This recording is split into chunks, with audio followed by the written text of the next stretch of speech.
Hey guys, how's it going? We are taking a deep dive into how to get started with Xcode so you can improve your iOS skills. Let's go deep.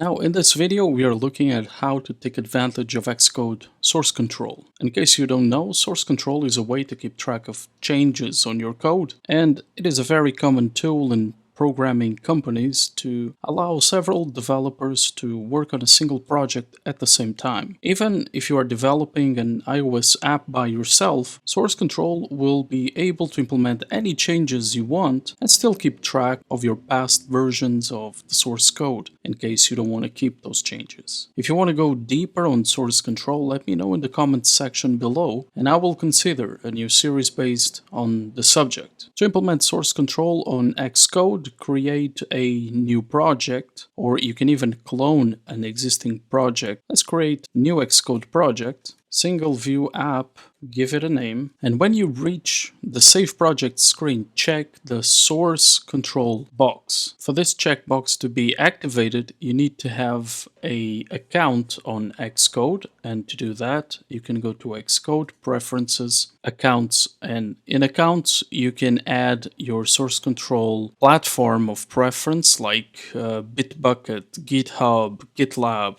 any of those. Another way to add source control into your Xcode project is to go to source control, create Git repositories, or even clone from a remote repository. So in this case, you can create a Git repository for the current project, click create, and that's it. Now, once you have your repository hooked up to your Xcode project, another way of implementing a Git repository on your Xcode is by navigating into your project folder and doing git init. So if you check the files on your folder, you will see a .git file which represents the repository file. Now, once you implement your changes, you can go to source control, commit. You can add your commit message here. For example, new variable created for test project, and you can commit your changes to the code. Now, as you can see, we are currently on the master branch in the tab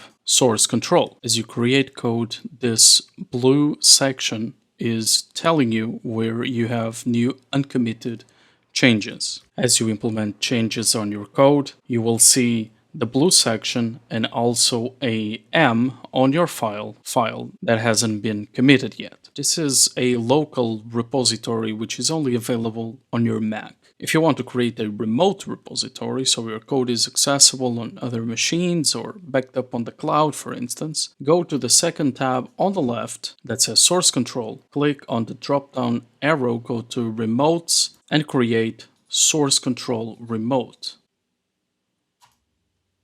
Here you have to choose your account or set up a new account on Xcode Preferences accounts, give it a name to your repository, and then you can go ahead to your remote repository, whatever it's GitHub, GitLab, Bitbucket, whatever you choose, and then you can manage your repository, see the changes, and invite collaborators. So that's all for today's video. I hope you enjoyed this walkthrough. Don't forget to subscribe and hit that like button if you found this tutorial useful. I'll see you on the next video.